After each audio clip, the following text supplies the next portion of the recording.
హరి ఓం.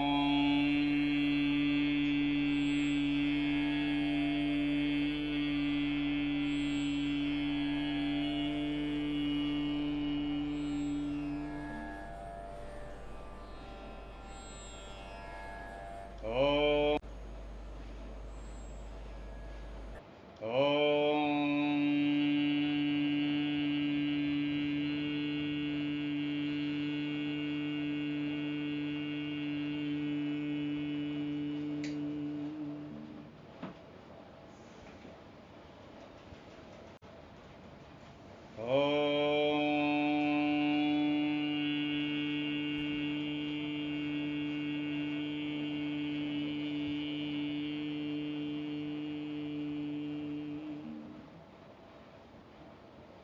గురుర్బ్రహ్మా గురుర్విష్ణుశ్వరః గురుః సాక్షాత్ పరం బ్రహ్మ తస్మై గురవే నమః.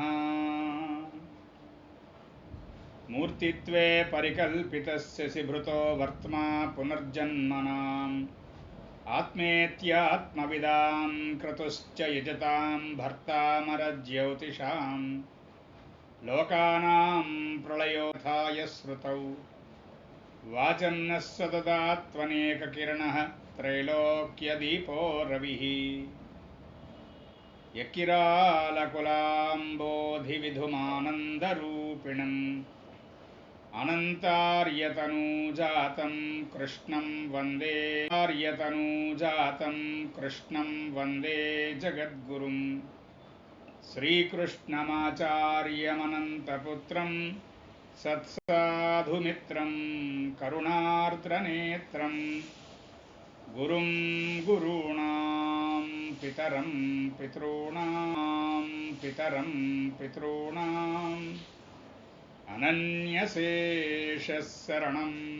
ప్రపద్యే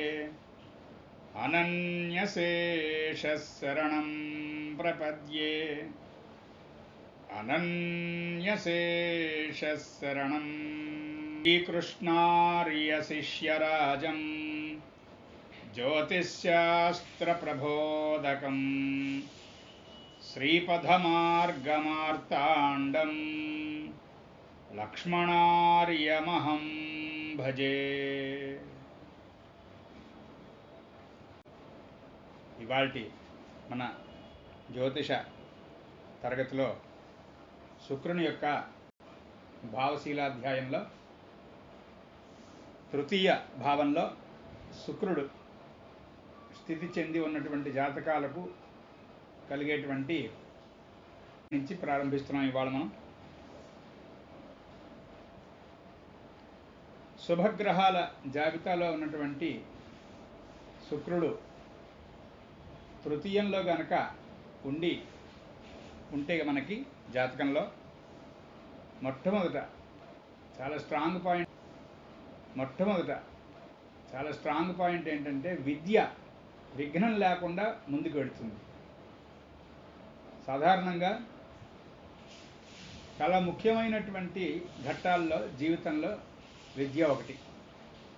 ఇక్కడ విద్య అంటే మనం చాలాసార్లు చెప్పుకున్నాం. చదువు వేరు, విద్య వేరు అని చెప్పుకున్నాం. లిటరసీ వేరు, ఎడ్యుకేషన్ వేరు అని మనం పూర్తిగా వివరించుకున్నాం. ఇప్పుడు మళ్ళీ చెప్పుకోకర్లా. అయితే జాతకుడు లేక జాతకురాలు చక్కని విద్యావంతులు అవుతారా లేదా అంటే చదువు అబ్బి చక్కనైనటువంటి సర్టిఫికేషన్, ఎన్ని విషయాలు మనిషి మాట్లాడుతున్నాడు అనేటువంటిది క్రైటీరియా కాదు. చాలా విషయాలు మాట్లాడవచ్చుగాక, కానీ అవి ఎక్కువ మంది సమాజంలో కన్సిడర్ చేయరు. ఎందుకంటే ఆథరైజేషన్ లేదు కాబట్టి. ఎంతో అనుభవజ్ఞుడైనటువంటి మహాపండితుడు వైద్యశాస్త్రాన్నో లేకపోతే సాంకేతిక రంగాన్నో లేకపోతే ఇంకొక రంగాన్నో వివరిస్తున్నాడు అనుకోండి. అందులో ఉన్నటువంటి సత్యాన్ని గ్రహించడం కన్నా కూడా ఏదేమైనా ఇతడు ఆథరైజ్డ్ కాదు, ఇతను డాక్టర్ కాదు, ఇతను ఇంజనీర్ కాదు, సో ఇతని వాక్యాలు ఇతని కాన్సెప్ట్ మనం తీసుకోక్కర్లేదు అనుకునే వాళ్ళే చాలామంది ఉంటారు. కాన్సెప్ట్ మనం తీసుకోక్కర్లేదు అనుకునే వాళ్ళే చాలామంది ఉంటారు. అసలు దానివల్లే సమాజంలో చాలా మటుకు బోల్డ్ మంది పెద్ద పెద్ద విషయాలన్నీ కూడా చక్కనైనటువంటి వాళ్ళు చెప్తుంటే మిస్ అయిపోయిన కారణం అదే. అంటే వాళ్ళు చదువుకోలేదు అని మన ఉద్దేశం. ఇక్కడ తృతీయంలో శుక్రుడు ఉన్నటువంటి జాతకోలేదు అని మన ఉద్దేశం. ఇక్కడ తృతీయంలో శుక్రుడు ఉన్నటువంటి జాతకానికి కమ్యూనికేషన్ స్కిల్స్ చక్కగా ఉంటాయి. తృతీయం బుధుడికి అలాగే ఉంటుంది, తృతీయంలో ఉన్న శుక్రుడికి కూడా అలాగే ఉంటుంది. ఆ కమ్యూనికేషన్ స్కిల్స్ చక్కగా ఉండడంతో పాటుగా ఈ విద్యలో అన్నిటికన్నా పెద్ద విఘ్నం ఆరోగ్యం. చిన్నప్పుడు స్కూలు, కొంచెం ఏజ్ వచ్చిన తర్వాత అప్పర్ ప్రైమరీ స్కూలు, తర్వాత ఏదో కాలేజీ, యూనివర్సిటీ అంటే ఆయా స్టేజెస్లో సరిగ్గా పరీక్షలకు ముందు అనారోగ్యం వస్తే ఎంత నష్టం వస్తుంది. ఇండెన్స్ అన్నారు మాస్టర్, మనం అంగీకరించాలి అంతే. ఎందుకంటే ఆయన చదువుకున్నవాడు, యూనివర్సిటీ నుంచి వచ్చినవాడు, స్కాలరు కనుక అంతటి వాడే ఆ మాట చెప్తే మనం కాదనడానికి లేదు. మాస్టర్ ఈకే గారు చెప్పారు, మెమరీ టెస్ట్ ఇన్ ఎడ్యుకేషన్ అనేటువంటి ప్యాలియోలిథిక్ స్టేజ్లో ఉంది ఇప్పుడు ప్రస్తుతం సొసైటీ అన్నారు. ప్యాలియోలిథిక్ స్టేజ్లో ఉంది ఇప్పుడు ప్రస్తుతం సొసైటీ అన్నారు. ఈవెన్ ఆ స్థితికైనా కూడా సర్టిఫికేషన్ ఉండాలి అనుకుంటే పరీక్ష రాయాలి, పరీక్ష రాసి అందులో ఉత్తీర్ణత చెందాలి. ఇక్కడ మనకి పాయింట్ అక్కడ ఉన్నాం మనం. ఇక్కడ మనకి పాయింట్ అక్కడ ఉన్నాం మనం. శుక్రుడు తృతీయంలో ఉంటుండగా విద్యకి విఘ్నాలు ఉండవు. కరెక్ట్గా పరీక్షలు ఎప్పుడు ప్రారంభమవుతాయో అప్పుడు ముందు రోజు జ్వరం తగ్గిపోతుంది పిల్లాడికి. వెళ్ళి హాయిగా ఆ పరీక్ష రాసుకుని వస్తాడు. ఆ 50 మార్కుల 100 మార్కుల అని ఆ పరీక్ష రాసుకుని వస్తాడు. ఆ 50 మార్కుల 100 మార్కుల అనేటువంటి తర్వాత భగవదేచ్ఛ. మిగతా జాతకంలో ఉన్నటువంటి బృహస్పతి, చతుర్థాధిపతి, ముఖ్యంగా ద్వితీయాధిపతి, పంచమాధిపతి, వీళ్ళందరినీ ఆధారం చేసుకుని ఏ రకమైనటువంటి చదువుకుంటాడు, అదే ఆమె లేక అతడు ఎలాంటి చదువుకుంటాడు, ఇవన్నీ మిగతా విషయాలు తెలుసుకుంటాం. తృతీయంలో ఉన్నటువంటి శుక్రుడు మాత్రం విఘ్నం లేనటువంటి విద్యారంగాన్ని ముందుకు తీసుకెళ్తాడు అని స్ట్రాంగ్ పాయింట్ ఇచ్చారు మనకి. అలాగే చక్కనైనటువంటి చెప్పే వీళ్ళ మాట తీరు వల్ల అటు చేసి ఇటు చేసి వీళ్ళంటే ఇష్టం లేనటువంటి వాళ్ళు కూడా వీళ్ళకి పని చేసి పెడతారు. సమస్తమైనటువంటి ప్రపంచం అంతా కూడా గట్టిగా ఆలోచిస్తే మాటలోనే ఉంది. చేతనే ఒకళ్ళ అభిప్రాయం ఒకళ్ళకి చేరడం సరిగ్గా చేరకపోవడం చేత ప్రమాదం ఏర్పడుతోంది ప్రపంచంలో. అభిప్రాయం సరిగ్గా చేరకపోతే పర్వాలేదు, కానీ అది తప్పుగా చేరకూడదు అవతల వాళ్ళకి. మన ఎక్స్ప్రెషను చాలా చక్కనైనటువంటి స్థితిలో ఉండాలి. స్ఫటికంలాగా కనిపించాలి మన అభిప్రాయంలో, మన మాటలో. మన అభిప్రాయం వేరు, మన మాట వేరు అయిపోవడం అనేటువంటిది ఉంటుంది. అది ప్రమాదం. అది ఇక్కడ వీళ్ళకి అలా ఉండదు. తృతీయం శుక్రుడు వాళ్ళు వాళ్ళ ట్యాక్లింగే చాలా స్మూత్గా, నీట్గా ఉంటుంది, బాగుంటుంది. దానివల్ల ఏమవుతుంది, ఆటోమేటిక్గా వీళ్ళ మాట తీరు మృదువుగా, సౌమ్యంగా, అవతల వాళ్ళకి నచ్చేటట్టుగా ఉన్నది కనుక వీళ్ళకే ఎక్కువ. ఇంకొక ముఖ్య సూత్రం చెప్పుకుందాం మనం. సాధారణంగా జాతకంలో సెక్స్టైల్స్ అంటే అర్ధకోణ దృష్టులు అనేటువంటివి ముఖ్యంగా 2 పాపగ్రహాల మధ్యలో కానీ 2 శుభగ్రహాల మధ్యలో కానీ అర్ధకోణ దృష్టి కనుక ఉంటే సాధారణంగా ఆ జీవి చాలా గారంగా పెంచబడతాడు. స్త్రీ అయినా పురుషుడైనా కూడా సెక్స్టైల్స్ 1-2 ఉంటే పర్వాలేదు, 3-4 సెక్స్టైల్స్ ఉన్నాయి, 1-2 ఉంటే పర్వాలేదు, 3-4 సెక్స్టైల్స్ ఉన్నాయనుకోండి, చాలా విపరీతమైన గారం ఉంటుంది చిన్నప్పటి నుంచి. ఆ ప్యాంపరింగ్ అనేటువంటిది పెద్ద అయ్యేటప్పటికి చెడగొట్టేస్తుంది. అంటే ఎలాగా మనకి మాస్టర్ వివరించారు ఈ పాయింట్. సెక్స్టైల్ కొన్నాళ్ళకి అందులో ఉన్నటువంటి ఫాస్ట్గా ఉన్నటువంటి గ్రహం ఏదైతే ఉందో అది కనుక సెక్స్టైల్లో కిందకు ఉన్నట్లయితే అది ఫాస్ట్గా మూవ్ అయిపోయి స్క్వేర్లోకి వెళ్ళిపోతుంది. ముందు కనుక ఉంటే అది ఫాస్ట్గా మూవ్ అయ్యి కంజంక్షన్ దగ్గరికి వచ్చేస్తుంది తప్ప అది ప్రత్యేకంగా ఇంకా దాని యొక్క శుభ లక్షణాన్ని కోల్పోతూ ఉంటుంది. ఎలా చూసినా సెక్స్టైల్ అనేటువంటిది ప్రోగ్రెషన్లోకి వెళ్ళేటప్పటికి చిరాకునిస్తుంది. అదే కనుక జాగ్రత్తగా చూడండి ఈ పాయింట్. మాస్టర్ ఈకే గారు చెప్పారు, మాస్టర్ ఎంఆర్ఎల్ రావు గారు చెప్పారు. ఎంత కేంద్ర వ్యాధులు ఉన్నాయి అంటే స్క్వేర్ ఆస్పెక్ట్స్. కాబట్టి ఇది చాలా దురదృష్టకరమైన జాతకం అని గబుక్కొని మహామహులు కూడా పెద్ద పెద్ద వాళ్ళు కూడా తేల్చిపారేసి ఆ జాతకాన్ని పక్కకు తోసేస్తారు. కానీ ప్రపంచంలో ఆ మాత్రం ఈ మాత్రం ఉన్నటువంటి జాతకులను మనం చూస్తే స్త్రీ కానీ పురుషుడు కానీ స్క్వేర్ ఆస్పెక్ట్స్ కనీసం 2 అయినా ఉంటాయి. ఖచ్చితమైన స్క్వేర్ ఆస్పెక్ట్స్ ఉంటాయి ఆ జాతకంలో. అవి ఏమవుతున్నాయి? పుట్టినప్పుడు ఉన్నటువంటి స్క్వేర్ ఆస్పెక్టు జాతకుడు లేక జాతకురాలు ఎదుగుతున్న కొలది ట్రైన్ అవుతున్నాయి, కోణంలోకి వెళ్ళిపోతున్నాయి. ఏదో ఒక ప్లానెట్ ఇంకొక ప్లానెట్కి స్క్వేర్ ఆస్పెక్ట్ని వదిలేసి ట్రైన్ ఆస్పెక్ట్లోకి వెళ్తోంది. అంటే ఈ పాయింట్ మనకి ఎప్పుడు మనం రియలైజ్ అవుతాం? సాయన సిద్ధాంతము అంటే సోలార్ ఎస్ట్రాలజీ అనేటువంటిది మనం నేర్చుకున్న నాడు, అది మనం అలవాటు చేసుకున్నప్పుడే ఈ పాయింట్ అర్థమవుతుంది. ఎందుకంటే ప్రోగ్రెస్డ్ హారోస్కోప్ అనేటువంటిది లూనార్ సిస్టంలో అంటే నిరయన సంప్రదాయంలో లేదు. వేరేజ్ మనం సాయన సిద్ధాంతాన్ని నిరయన సిద్ధాంతంతో సమన్వయం చేసి నేర్చుకుంటున్నాం. అది ఎప్పుడూ మర్చిపోవద్దు. మనకి మాస్టర్ ఈకే గారు కానీ మాస్టర్ ఎంఆర్ఎల్ రావు గారు కానీ మనకి చెప్పినటువంటి సూత్రం ఏంటంటే సాయన వేరు నిరయన వేరు అనేటువంటి గుడ్డితనంలో ఉండద్దు అని చెప్పారు. 2 సమన్వయం చేసుకుని ముందుకు వెళ్ళాలి.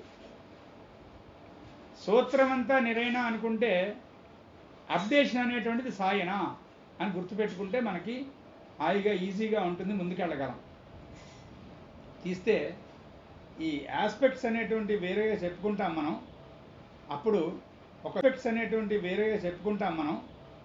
అప్పుడు ఒకసారి మళ్ళీ ఇప్పుడు చెప్పుకున్న దాన్ని ఇంకా విపులంగా వివరంగా చెప్పుకుందాం. ప్రస్తుతానికి ఈ తృతీయంలో ఉన్నటువంటి శుక్రుడికి ఏదో లగ్నంలో ఉన్నటువంటి ఆ బుధుడో లేకపోతే ఆ పంచమంలో ఉన్నటువంటి గురుడో ఎవరో ఒకరు సెక్స్టైల్ అర్ధకోణ దృష్టితో ఉంటే పాండిత్యం బాగుంటుంది. కానీ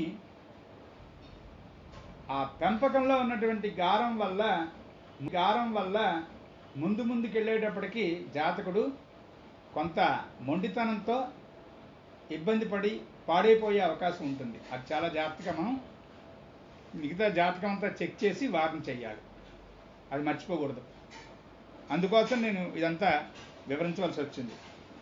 చెప్పుకున్న వెంటనే అది ఎక్కడ పడిపోతుంది, ఎక్కడ ఆ దృష్టి జారిపోతుంది అనేటువంటిది కూడా మనం జాగ్రత్తగా గమనించి గుర్తుపెట్టుకోవాలి.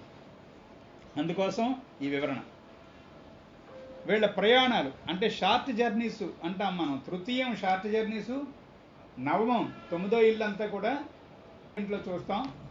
దగ్గరగా ఏదో హైదరాబాద్ వెళ్ళి రావాలి, విజయవాడ వెళ్ళి రావాలి, తిరుపతి వెళ్ళి రావాలి అంటే తృతీయం సరిపోతుంది.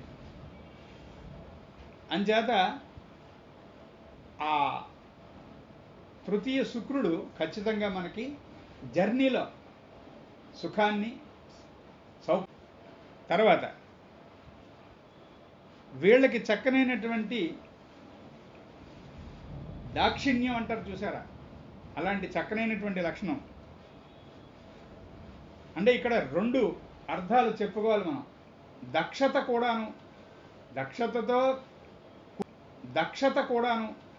దక్షతతో కూడినటువంటి ఓర్పు, దక్షతతో కూడినటువంటి కరుణ, రెండు ఉంటాయి. దానివల్ల సౌఖ్యంగా ఉంటుంది జీవితం. తర్వాత అన్నదమ్ముల్లో ఎక్కువ తమ్ముళ్ళు అంటే తృతీయం, మన తర్వాత పుట్టినవాళ్ళు కదా, తెలిసేటుంది. తృతీయ భావం వల్ల మన తర్వాత పుట్టేటువంటి వాళ్ళ విషయం తెలుస్తుంది.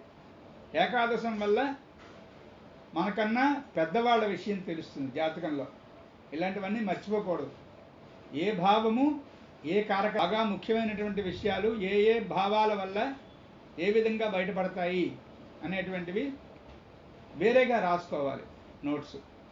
నోట్ చేసుకొని ఒక 10 జాతకాలు, 20 జాతకాలు, 50 జాతకాలు, 100 జాతకాలు మనం అదే పనిగా ఆ భావంలో ఆ గ్రహం ఉన్నటువంటి వాళ్ళు ఎలా ఉన్నారు, అదే పనిగా ఆ భావంలో ఆ గ్రహం ఉన్నటువంటి వాళ్ళు ఎలా ఉన్నారు, వాళ్ళకి విషయం మనం రాసుకున్నటువంటి విషయం వాళ్ళ జీవితంలో ఎలాంటి మార్పులు తీసుకొస్తోంది అనేటువంటిది అబ్జర్వ్ చేస్తూ ఉండాలి దూరం నుంచి.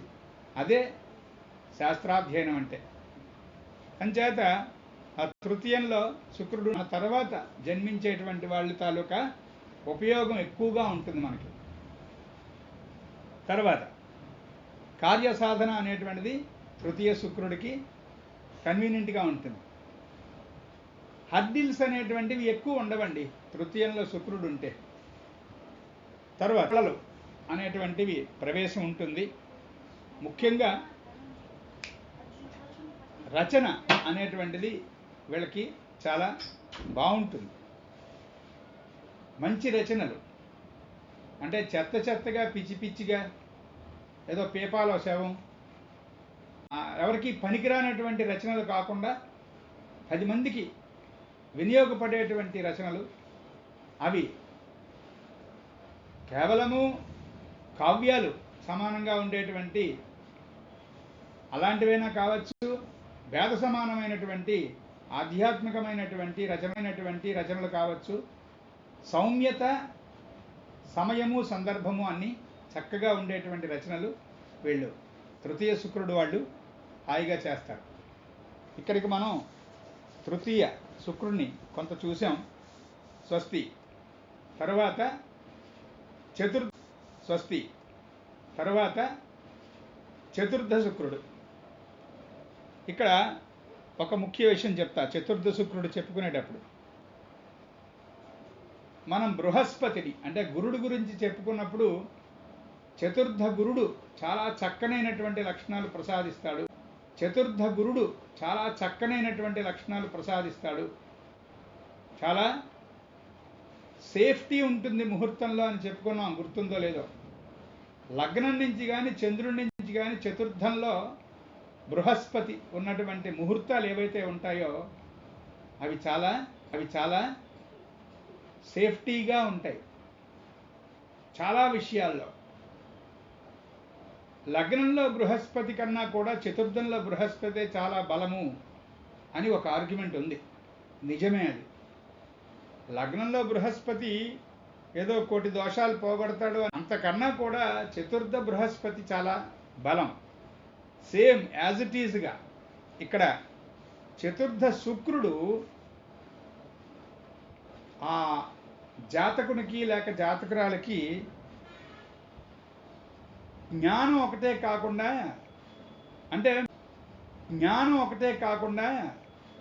అంటే మంచితనము, జ్ఞానము, ఉదారత, దాక్షిణ్యము, కరుణ, ఈ క్వాలిటీస్ ఇవన్నీ కూడా చాలా మనం పుస్తకాల్లో రాసుకోవడానికో లేకపోతే దూరం నుంచి స్టేజ్ మీద పొగడ్డానికో ఇవన్నీ ఈ లక్షణాలన్నీ బాగుంటాయి. పర్సనల్ లైఫ్ దగ్గరికి వచ్చేటప్పటికి ఉత్తి జ్ఞానం ఏం చేసుకుంటాం, ఉత్తి అన్నంలాగా ఉంటుంది. అలా కాదు, సంతోషంతో కూడినటువంటి జ్ఞాన సంపద అది కావాలి. మరి సంతోషము అనేటువంటి ఐహికము ఏదో పరజీవితము అనేటువంటివి అవే చెప్పుకుంటూ వెళితే మరి ఇహలోకానికి సంబంధించినటువంటి ఆ కంఫర్ట్ అనేటువంటిది మినిమం. అంటే ఇక్కడ నీడ్ వాంట్ అని తీసుకున్నట్లయితే నీడ్స్కి వాంట్స్ లేకపోవచ్చు. 1,50,000 రూపాయలు పట్టుపరుపు లేకపోవచ్చు, కానీ మెత్తగా ఉండేటువంటి ఒక స్లీప్ వెల్ పరుపు కోరుకోవడానికి అయితే తప్పు కాదు, అన్యాయం కాదు. అది పాపం కాదు. అందుచేత ఇవి నీడ్స్లోకి వస్తాయి. అదే విషయం ముందుకెళ్ళిపోతే ఖర్చు పెడతానని అనుకునేలాగైతే వాంట్స్లోకి వెళ్ళిపోతాయి విషయాలు. ఇక్కడ 4th వీనస్ కనుకుంటే ఇంకొంచెం బలంగా ఉంటే జాతకం కనుక చాలా పోష్ లొకాలిటీలో జీవనము, చాలా లావిష్, ఇది అంతా ఆ గెటప్ అంతా కూడా అలా వస్తుంది. ఇది అంతా ఆ గెటప్ అంతా కూడా అలా వస్తుంది లైఫ్. 4th వీనస్కి సంతోషము అనేటువంటిది గ్యారంటీ, ఖచ్చితంగా ఉంటుంది. సంతోషం, సంతృప్తిగా ఉంటుంది లైఫ్. ఎంచేతంటే 4th హౌస్ మొట్టమొదటి ఏం చెప్తుంది?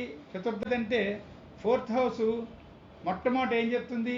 చతుర్థ భావం మన ఇల్లు, తల్లి తండ్రి, మనతో పాటు పుట్టిన వాళ్ళు అందరం కలిసి ఉన్నటువంటి ఇల్లు ఏదైతే ఉందో అది, అంటే జన్మించినప్పుడు ఉన్నటువంటి కుటుంబాన్ని 4th హౌస్ చెప్తుంది.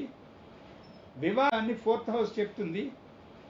వివాహమైన తర్వాత ఉండేటువంటి కుటుంబ వ్యవస్థ, నేను నా భార్య నా పిల్లలు, నేను నా భర్త నా పిల్లలు అనేటువంటిది ఎక్కడి నుంచి అయితే ప్రారంభమవుతుందో అదంతా 2nd హౌస్, ద్వితీయంలో ఉంటుంది. చాలా జాగ్రత్తగా ఇది పొర విడదీసుకుని గుర్తుపెట్టుకోవాలి. 2nd హౌస్లో ఇక్కడ చతుర్థాన్ని కుటుంబ స్థానం అన్నారు. అదేమిటండి, 2 ఇళ్లల్ని ఒకటే రకమైనటువంటి కారకత్వాల్లో చెప్పారు ఏమిటి అనుకోకూడదు, ఆ చిన్న తేడా. అంచేత 4th వీనస్ ఉన్నటువంటి వాళ్ళకి ఎలా ఉంటుందంటే, వాళ్ళు పుట్టేటప్పటికే ఇంట్లోనే హాయిగా ఒక కారు, చక్కనైనటువంటి అందమైనటువంటి ఇల్లు, ఇవన్నీ కూడా ఆ సమకూరి సిద్ధంగా ఉంటాయి. 4th వీనస్కు ఉన్నటువంటి గట్టితనం అది.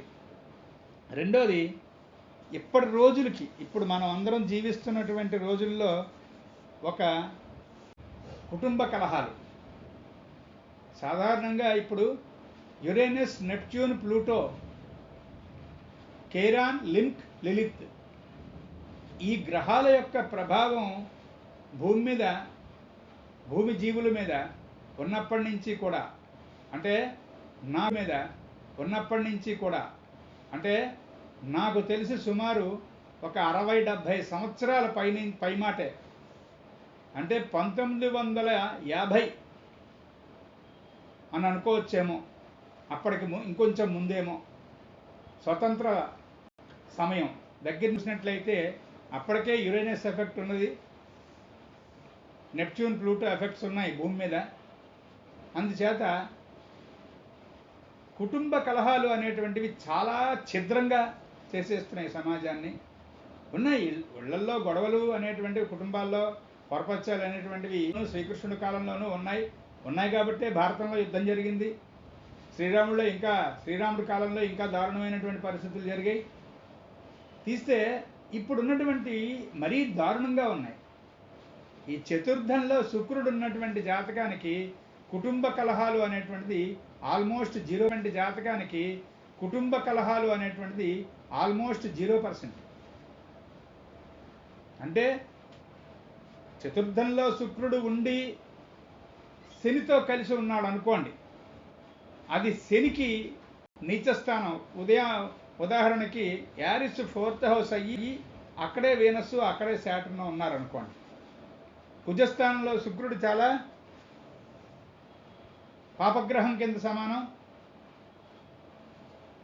ఈ యారిస్ అనేటువంటి రాశి ఆల్రెడీ శనికి నీచస్థానం కనుక రెండు పూర్తిగా యాడ్వర్స్ ఫలితాలు ఉంటాయి తప్ప, అదర్వైజ్ 4th వీనస్ ఉండి ఇంకొంచెం జాగ్రత్తగా ఇంకొద్దిగా బాగున్నట్లయితే కుటుంబ కలహాలు పూర్తిగా 0%. మాస్టర్ అన్నది ఏంటంటే, అలా ఉండి కూడా యారిస్లో ఉండి కూడా 4th అనేటువంటివి మినిమం ప్రసాదించేటువంటి గ్రహం అవుతుంది అన్నారు. అది అండర్లైన్డ్ పాయింట్, గుర్తుపెట్టుకోవాలి మనం. వీళ్ళు 4th వీనస్ వాళ్ళు మాతృ సౌఖ్యం చక్కగా తల్లి చాలా బాధ్యత కలిగినటువంటి తల్లి. అంటే ఎలా పడితే అలా పిల్లల్ని పుట్టారులే వెధవలు అని వదిలేసినటువంటి బాపత కాకుండా, అంటే పూర్వం అలా ఉండేది కాదు. అసలు ఇప్పుడు రోజుల్లో అలాగే ఉంటున్నాయి చాలా ఇళ్ళు. బిడ్డల్ని దగ్గరికి తీసుకుని పెంచే ఉంటున్నాయి చాలా ఇళ్ళు. బిడ్డల్ని దగ్గరికి తీసుకుని పెంచేటువంటి తల్లి, బాధ్యతగా ఉండేటువంటి తండ్రి తగ్గిపోతున్నారు సమాజంలో. ఈ మాట మనం అంటే చాలామంది కోపం వస్తే వచ్చుగాక వారందరికీ క్షమార్పణ చెప్తున్నాం, ఆ కోపం వచ్చిన వాళ్ళకి. కానీ వాళ్ళు మారితే మనం సంతోషం. ఈ 4th వీనస్ ఉన్నటువంటి గృహాలు ఏవైతే, జాతకులు ఎవరైతే ఉంటారో వాళ్ళకి మాతృ సౌఖ్యము, తండ్రి యొక్క బాధ్యతాయుతమైనటువంటి దక్షత రెండూ కూడా వస్తాయి. వివాహం వల్ల కలిసి వస్తుంది. వీళ్ళకి శయ్య, ఆసనము అనేటువంటివి, కాస్త కూర్చునేటప్పుడు మంచి కుర్చీ, పడుకోవడానికి మంచి మంచం, ఇవన్నీ కూడా సమకూరుతాయి. అందుకే ముహూర్త శాస్త్రంలో చతుర్థంలో శుక్రుడు చంద్రుడి నుంచి కానీ లగ్నం నుంచి కానీ, చతుర్థంలో శుక్రుడి నుంచి కానీ లగ్నం నుంచి కానీ, చతుర్థంలో శుక్రుడు ఉంటుండగా మంచం నేసుకోమని ముహూర్తం అన్నారు. చాలా చాలా బలమైనటువంటి ముహూర్తం. అంటే ఇప్పుడు మంచం నేర్చుకునే వాళ్ళు ఎవరు లేరు కాబట్టి పంచాంగంలో ఊరికే పాపం పంచాంగకర్త ఆ విషయాలు రాసినా ఎంచుకునే వాళ్ళు లేరు. నిజానికి పంచాంగంలో ఉండేటువంటి విషయాలు పంచాంగకర్తలు ఎంతో దయాద్ర హృదయులై ఆ పేజీలు ఇప్పటికీ మెయింటైన్ చేస్తున్నారు. కానీ ఎక్కువ మంది అవి పట్టించుకోవట్లే. దాని ప్రకారం జీవనం సాగిద్దాం అనుకునే వాళ్ళు ఖచ్చితం. ఇది దానివల్లే విపరీతమైనటువంటి రోగాలు, ఆలోచన తీరు కూడా పరస్పరం వ్యతిరేకమైనటువంటి ఆలోచన పరంపర, దానివల్ల మొత్తం జీవితాలు ఛిద్రమైపోవడం, రోడ్డెక్కిపోవడం తప్ప అక్కడ సుఖం అనేటువంటిది లేదు. సత్యనారాయణ స్వామి వ్రతం అట. బాబు ఎలా ఉన్నారంటే ఎవరిని పలకరించినా భూలోకంలో ఉన్న భూలోకవాసులందరూ కూడా నాకే కష్టం లేదు, నాకే ఇబ్బంది లేదు అన్నటువంటి వాళ్ళు ఒక్కళ్ళు కూడా కనబడలేదు నారదుడికి. స్కాంద పురాణంలో ఉంటుంది ఈ వివరం, సత్యనారాయణ స్వామి వ్రత కథల్లో ఉంటుంది. మరి ఎందుకు ఆ పరిస్థితి అలా అలా అలా అలా పెరిగిపోయి, ఆ పరిస్థితి అలా అలా అలా అలా పెరిగిపోయి, అప్పుడంటే కష్టం నాకు లేదని చెప్పిన వాళ్ళు ఎవరు లేరని రాశాడు. కానీ ఇప్పుడు ఉన్నది కష్టము, మోసము, దరిద్రము, అనారోగ్యము ఇవే. అందుకని ఈ 4th వీనస్ ఉంటుండగా జన్మించాలంటే, 4th వీనస్ ఉంటుండగా జన్మించాలంటే పూర్వజన్మల్లో చాలా చక్కనైనటువంటి వాళ్ళు అయ్యి ఉండాలి. 4th జూపిటర్ కానీ 4th వీనస్ కానీ. అందుకే 4th హౌస్కి సంబంధించి మనం ఇంకా కొంచెం డీప్గా చెప్పుకోవాలంటే జీవితం యొక్క చర్మాంకం, అంటే ఆ జీవి యొక్క ఆయుష్ 4 భాగాలు చేసినట్లయితే పూర్తిగా 4వ భాగం అంతా కూడా చతుర్థ భావం మీద ఆధారపడి ఉంటుంది అని చెప్పారు మనకు శాస్త్రకారులు. చతుర్థము యందున్నటువంటి గ్రహములు, చతుర్థ అధిపతి, ఈ రెండింటినీ క్రోడీకరించి మనం లగ్నాత్ చతుర్థము, చంద్రాత్ చతుర్థము, వాటిల్లో ఉన్నటువంటి గ్రహాలు స్థితి, యుతి, వీక్షణము ఇవన్నీ కూడా గట్టిగా లెక్క పెడితే ఉంటుంది జీవికి అనేటువంటిది మనం ఈజీగా చెప్పగలం.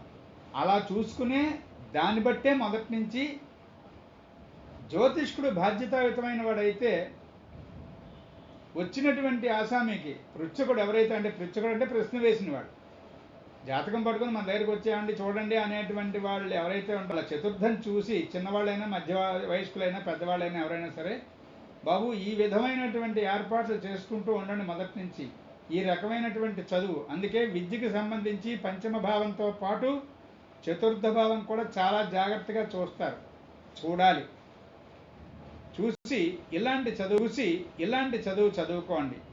ముఖ్యంగా ఇలాంటి ప్రదేశాల్లో మీరు జీవనం ఏర్పాటు చేసుకోండి. అంటే జాతకంలో ఉన్నటువంటి రవి, చంద్రుడు, లగ్నము మూడిట్లని క్రోడీకరించి జీవన పరిస్థితులను మనం నిర్ణయించి ఇవ్వడం అనేటువంటిది జ్యోతిష్శాస్త్ర సంప్రదాయం.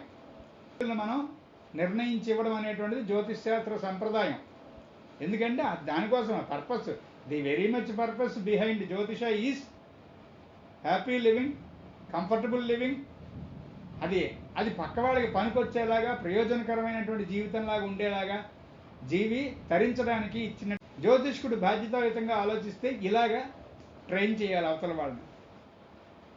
ఆ 4th హౌస్కి అంత బలమైనటువంటి స్థానం ఉంది జ్యోతిష్ శాస్త్రంలో.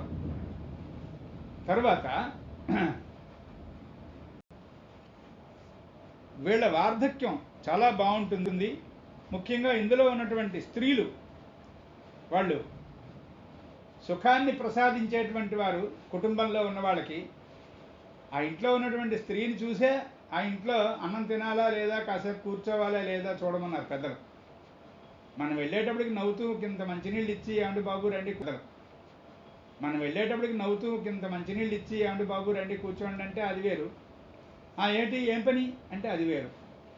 అంచేత ఆ ఇంట్లో ఉన్నటువంటి స్త్రీల వ్యవహారం ఎలా ఉంటుందంటే గృహం కట్టినప్పుడు గృహం ప్రవేశం చేసినప్పుడు చతుర్థంలో అంటే చతుర్థంలో శుద్ధి ఉండాలి కదా. గృహ పాఠాలు నేర్చుకుని ప్రాక్టీస్ చేస్తున్న కొత్తల్లో వచ్చిన ప్రశ్న. కానీ కొంచెం జాగ్రత్తగా ముందుకెళ్తే చతుర్థ బృహస్పతి మరియు చతుర్థ శుక్రుడు ఎవరో ఒకళ్ళు, ఇద్దరు కాదు సుమా, ఎవరో ఒకళ్ళు చతుర్థంలో ఉంటే కూడా ఆ ముహూర్తము అంగీకారయుక్తమే. వినియోగ సూత్రాల్లో ఒక సూత్రం, చతుర్థంలో శుక్రుడు ఉంటుండగా కూడా మనం గృహప్రవేశ ముహూర్తం కూడును. అంటే ముహూర్త భాగంలో ఉన్నటువంటి విషయాలు మనం అధ్యయన భాగంలో ఇప్పుడు ప్రత్యేకంగా మనం సంహిత చెప్పుకుంటున్నప్పుడు చెప్పుకోవడం నిజంగా అయితే కరెక్ట్ కాదేమో, కానీ మనం కూడా అలాగే అధ్యయనం చేస్తాం. ఎందుకు అలా అధ్యయనం చేస్తామంటే ఒక ముహూర్తం పెడుతున్నప్పుడు ఒక జీవి పుడుతున్నట్టుగా భావించమన్నది శాస్త్రం.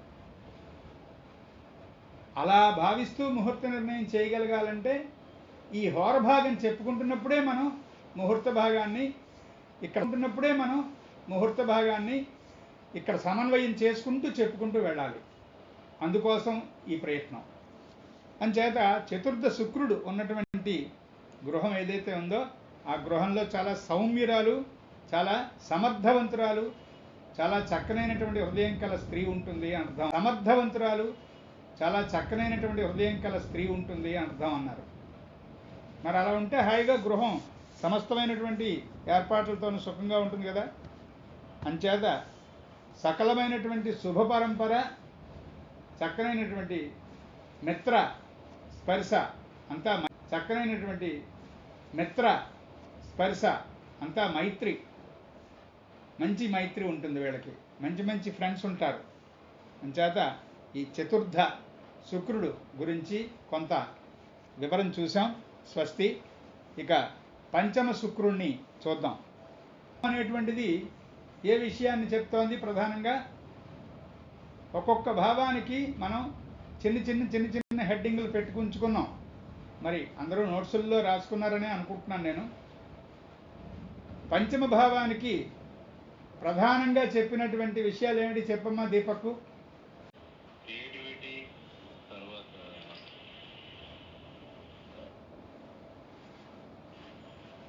చాలు, అసలు ఆ 2 పాయింట్లు మంచి స్ట్రాంగ్గా ఇచ్చావు. ప్రతిభా వ్యుత్పత్తి. ప్రతిభా వ్యుత్పత్తి అంటే క్రియేటివిటీ, సంతానం రెండోది.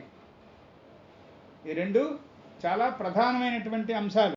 ఈ సంతానము అనేటువంటి విషయాన్ని కానీ క్రియేటివిటీ అనేటువంటి విషయాన్ని కానీ మనం లోతుగా అధ్యయనం చేసి చూస్తే ఒక విషయం మనకి ఖచ్చితంగా బోధపడుతుంది. ముందు మన శరీరానికి సంబంధించినటువంటి ఆలోచన అంటే మన శరీరం మీద కాన్సెప్ట్ మనకి స్ట్రాంగ్గా ఉంటేనే ఒక చక్కని క్రియేటివిటీ అన్నది కానీ మన నుంచి చక్కని క్రియేటివిటీ రావడం కానీ లేకపోతే సంతానానికి సంబంధించినటువంటి విశేషం కానీ ఇవన్నీ దీని తాలూకా ప్రోడక్ట్స్. మన శరీరమే సరిగ్గా లేకపోతే మన హృదయమే సరిగ్గా ఉండదు. మన హృదయం సరిగ్గా లేకపోతే మనస్సు సరిగ్గా లేదు. మనస్సే సరిగ్గా లేకపోతే ఇంకా క్రియేటివిటీ సున్నా. అలాగే మన నుంచి సంతానానికి ఆశించడానికి ఏం లేదు. అందుకని పంచమ శుక్రుడు ఉంటే వాళ్ళు ఏం చెప్పారంటే మొట్టమొదట తన శరీరం మీద తనకి ఆపేక్ష, తన శరీరం మీద తనకి చక్కనైనటువంటి జాగ్రత్త, అది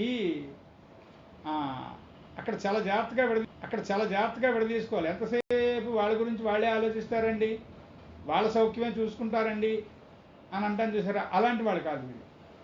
అలాంటి కోవలో చెప్పుకోకూడదు. ఎప్పుడు కూడా అది స్వార్థము, పిసినారితనము, అవన్నీ మెర్క్యూరీ పాడైపోతే ఉండేటువంటి లక్షణాలు. ఇక్కడ అలా కాదు. పంచమ శుక్రుడికి మొట్టమొదట శరీరానికి సంబంధించినటువంటి సౌకర్యాలు ఏవైతే ఉంటాయో వాటి మీద చాలా బలమైనటువంటి నమ్మకము, అవి ఏర్పాటు చేసుకోవడానికి ఒక చక్కనైనటువంటి పెట్టుకోవాలి మాస్టర్. అందుకే 5th వీనస్ అనగానే ప్రతి నెల వాళ్ళు కిరాణా సరుకులతో పాటు మొట్టమొదట మనం పసుపు, కుంకుమ, అగరవత్తులు, దేవుడికి సంబంధించినవి రాసుకుంటాం లిస్టులో. వాళ్ళు 5th వీనస్ వాళ్ళు దువ్వెన, పౌడర్ డబ్బా, సెంటు ఇవి రాసుకుంటారట. గుర్తుండాలి మనకి విషయం అని జ్యోతిష్ శాస్త్రాన్ని అలా రసవంతంగా చెప్పిన మహానుభావులు వాళ్ళు. ఎంఆర్ఎల్ రావు గారు కానీ, మాస్టర్ ఈకే గారు కానీ అంతే బలంగా మనకి జ్యోతిష ప్రకాశం అనేటువంటి గ్రంథాన్ని ఇచ్చారు సిహెచ్ఎస్ఎన్ రాజు గారు. ఈ పూట ఆయన తలుచుకోవాలి, ఎందుకంటే ఇవాళ ఆయన పుట్టినరోజు. మనం ఏదైతే ఆద్య గ్రంథ తరగతులు గట్టిగా చెప్పుకుంటున్నామో ఆ మహానుభావుడు సిహెచ్ఎస్ఎన్ రాజు గారి పుట్టినరోజు ఇవాళ. తీస్తే ఈ 5th వీనస్ అనేటువంటిది మొట్టమొదట వాళ్ళ శరీరానికి సంబంధించినటువంటి ఆపేక్ష, బాధ్యత అక్కడి నుంచి ప్రారంభమవుతుంది.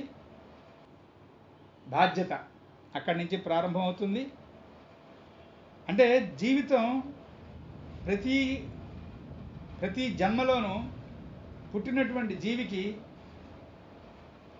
ఆ జన్మ ఎక్కడి నుంచి ప్రారంభమవుతుంది అంటే ప్రామినెంట్గా ఏ భావానికి సంబంధించిన కారకత్వం అవుతుంది అంటే ఏ భావానికి సంబంధించిన కారకత్వంలోంచి ఆ జీవనం ప్రారంభమవుతుంది చిన్నప్పటి నుంచి అన్నది చాలా ఇంపార్టెంట్గా తీసుకోవాలి. జాతకాలు బైఫర్కేట్ చేసేటప్పుడు ఈ 12 భావాల్లోనూ ఏ భావాధిపతి మనకి గట్టిగా ఉండెను, అలాగే ఏ భావంలో ఉన్నటువంటి గ్రహము అన్నిటికన్నా గట్టిగా ఉండెను అనేటువంటిది తీసుకోగలిగితే ప్రధాన కారకాంశాలు అనేటువంటివి తెలుస్తాయి. అంటే మనం ఇంతకుముందు చెప్పుకున్నాం చూసారా, కారకగ్రహము అంటే ఆ కారకాంశాలు అనేటువంటి విభాగం 2-3 సార్లు వివరించుకున్నాం. అందులో ప్రధానంగా జాతకంలో అన్నిటికన్నా హయ్యెస్ట్ డిగ్రీస్ ఏ గ్రహం అయితే జాతకంలో అన్నిటికన్నా ఎక్కువ డిగ్రీల్లో ఉంటుందో అందరూ నోట్ చేసుకున్నారు అనుకుంటాను బహుశా. అలా ఎక్కడి నుంచి ఈ జన్మ ప్రారంభమవుతుంది? ఒక జీవి ఇంట్లో ఉన్నటువంటి వాతావరణానికి ఏమీ సంబంధం లేకుండా ఇంట్లో నాన్నగారు ప్రొఫెసరు, అమ్మగారు డాక్టరు, అన్నయ్యలు తమ్ముళ్ళు అందరూ కూడా ఏదో రకరకాల వ్యాసంగాల్లో వాళ్ళు మంచి పేరు పొందిన వాళ్ళే. ఇప్పుడు మనం చెప్పుకునేటువంటి ఒకానొక జాతకుడు లేక జాతకురాలు పూర్తిగా ఆర్టిస్ట్. ఏదో సినిమా రంగంలోనో లేకపోతే నాటక రంగంలోనో లేకపోతే నాట్య రంగంలోనో లేకపోతే సినిమా రంగంలోనో లేకపోతే నాటక రంగంలోనో లేకపోతే నాట్య రంగంలోనో లేకపోతే పెయింటింగ్ రంగంలోనో చాలా పేరు మోసినటువంటి ఆర్టిస్ట్గా ఉన్నారు. వాళ్ళకన్నా ముందు ఇంకా ఆ వంశంలో ఎవరు కూడా అంత పెద్ద ఆర్టిస్టులు లేరు. ఉదాహరణకి స్థానం నరసింహారావు గారు అనేటువంటి ఒక కళాకారుడిని మనం తీసుకుంటే ఆయనకు ముందు వాళ్ళ వంశంలో ఎవరు కూడా అలాంటి నాటకకర్తలు, అంత పేరు గణించినటువంటి వాళ్ళు అసలు ఆర్ట్కి సంబంధించినటువంటి రంగంలోనే ఎవరు లేరు వాళ్ళ వంశంలో. ఆయన ప్రప్రథముడు అలా ఎదిగాడు. అలా జన్మ ఎక్కడ నుంచి ప్రారంభమవుతుంది జీవికి అనేటువంటిది కొంచెం ఓపికగా మనం వెతకాలి. అలా మనం 5th వీనస్, ఇక్కడ మనం 5th వీనస్ దగ్గర ఉన్నాం కాబట్టి ఆ పాయింట్ చెప్పుకుని దీన్ని కనెక్ట్ చేసుకుంటున్నాం. శరీరానికి సంబంధించినటువంటి సౌఖ్యము, దానికి సంబంధించినటువంటి పూర్వాపర జ్ఞానము, ఊహ వస్తోంది, 7-8 ఏళ్ళ వయసు వస్తోంది అన్న దగ్గర నుంచే ఇంట్లో ఏ రకమైనటువంటి సబ్బు ఉంటే బాగుంటుంది, ఏ రకమైనటువంటి శరీరానికి రాసే నూనె ఉంటే బాగుంటుంది, అక్కడి నుంచి ఉంటుంది వాళ్ళ ఆలోచన తీరే. వాళ్ళ ఇంట్లో మిగతా వాళ్ళు ఎవరికి అలాంటి కాన్సెప్ట్స్ ఉన్నా లేకపోయినా వీళ్ళు అక్కడి నుంచి ముందుకెళ్తారు. అలా పట్టుకోగలగాలి. ప్రతి జీవి వాళ్ళ ఇంట్లో అందరూ వ్యవసాయదారులు కాబట్టి అతగాడు కూడా వ్యవసాయదారుడే అని తీసుకోవడానికి వీల్లేదు. అక్కడే మనం ఆ ఏకత్వంలో ఉన్నటువంటి భిన్నత్వాన్ని జాగ్రత్తగా గమనించాలి.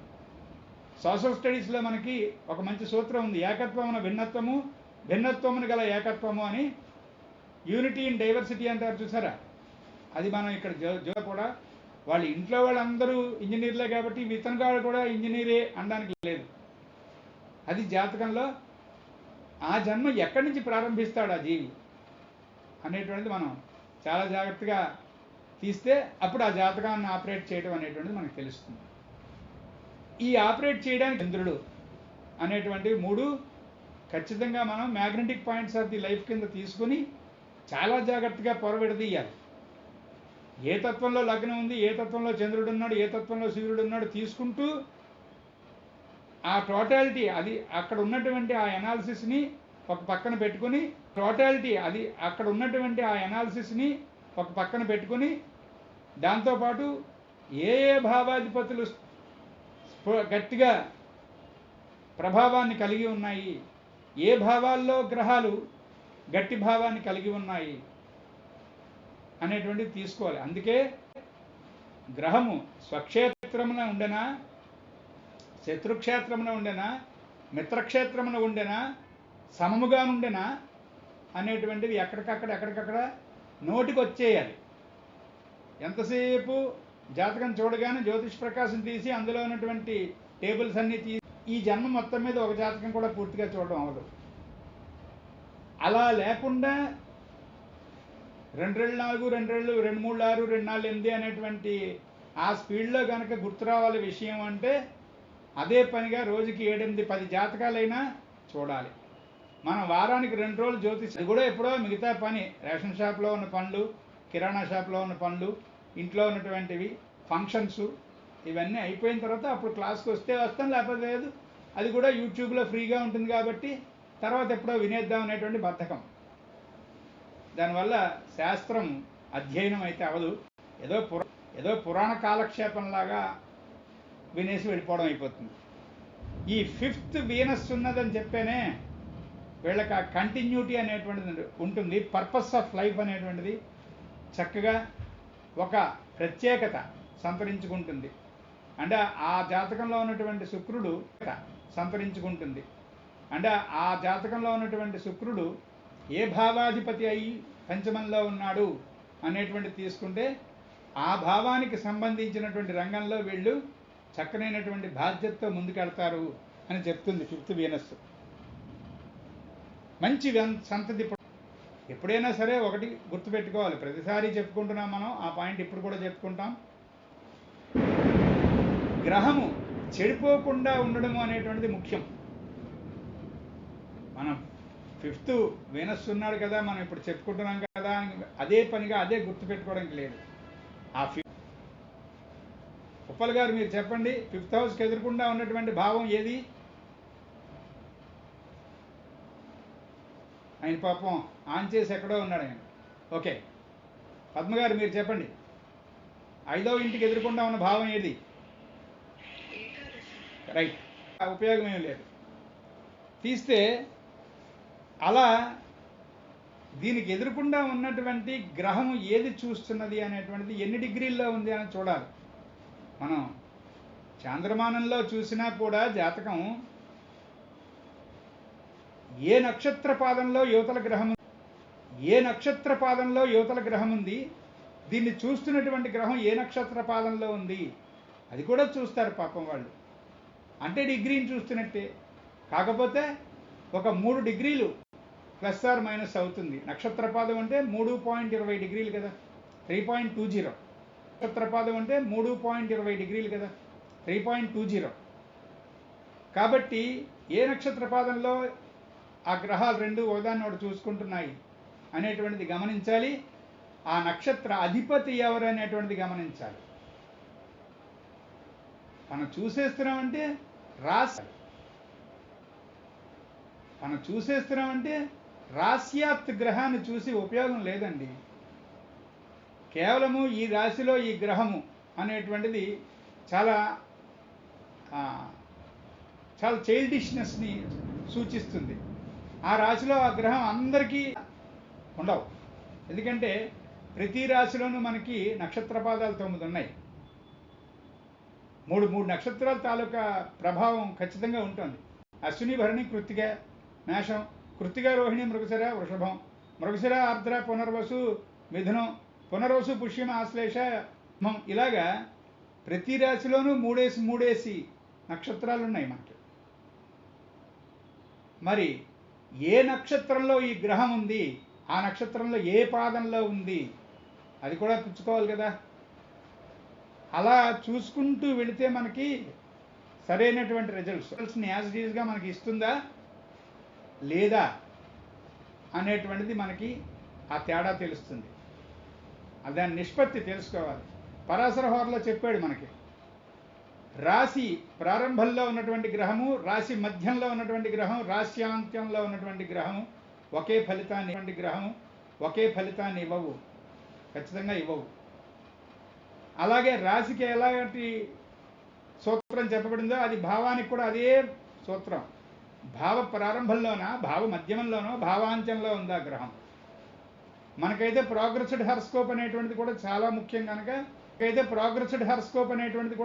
ముఖ్యం కనుక మనం ఆ భావాత్తు ఆ గ్రహాన్ని ఒకటే మనం చదువుకోకుండా ఆ గ్రహము ఆ భావంలోంచి ప్రోగ్రెస్ అయ్యి పక్క భావంలోకి వెళ్ళిపోతుంది కనుక దాని లక్షణాలు కూడా ఏ వయసులో ప్రారంభమవుతున్నాయి ఈ జాతకుడు లేక జాతకురాలకి అనేటువంటిది మనం చేయాలి. అదే మరి జాతకం చూడడం అంటే షడ్వర్గ్తో పాటు ప్రోగ్రెషన్ని ఎప్పటికప్పుడు బుర్రలోకి ప్రతి గ్రహం తాలూకా ప్రోగ్రెషను రావాలి.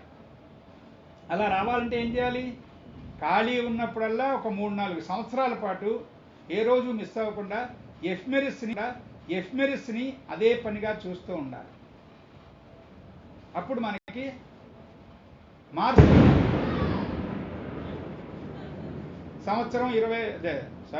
నెల 20 రోజులు మార్స్ ఒక రాశి ముందుకు వెళ్తాడు. 45 రోజుల కల్లా మార్స్ వెళ్తాడు. 45 రోజుల కల్లా మార్స్ వెళ్తే ఏదో 50 రోజులకి ఇంకొకటి వెళ్తాడు. 35 రోజుల్లోనే మనకి బుధుడు కూడా రవితో పాటు రాశి మారిపోతాడు. ఇలాగా ఏ గ్రహం ఏ స్పీడ్లో వెళ్తోంది అనేటువంటిది రఫ్గా 2-3 రోజుల ఆపరేషన్లో కూడా 30 రోజులు పుట్టిన దగ్గర నుంచి 30 రోజుల తర్వాత వేసిన జాతకం 30 సంవత్సరాలకి సరిపోతుంది. 35 రోజులకి వేస్తే 35 సంవత్సరాలు అప్పుడు విషయం తెలుస్తోంది. అదే ప్రోగ్రెస్డ్ హారోస్కోప్. అవి ఆ హారోస్కోప్ వెయ్యక్కర్ లేకుండా ఈ జన్మచక్రాన్ని చూసి, అంటే మధ్యలో రిట్రోగ్రేషన్స్ ఉంటాయి కదా. మరి కుజాది పంచగ్రహాలకి కుజ, బుధ, గురు, శుక్ర, శనులకి 5గురికి రిట్రోగ్రేషన్ అనేటువంటి మోషన్ ఒకటి ఉంది కదా. అదొక చలనాలు 7 రకాలైనటువంటి మోషన్స్ ఉన్నాయి ఆ గ్రహాలకి. రుజుగతి, వక్రము, కుటిలము, స్తంభనము, అతిచారము ఇవన్నీ ఉన్నాయి కదా.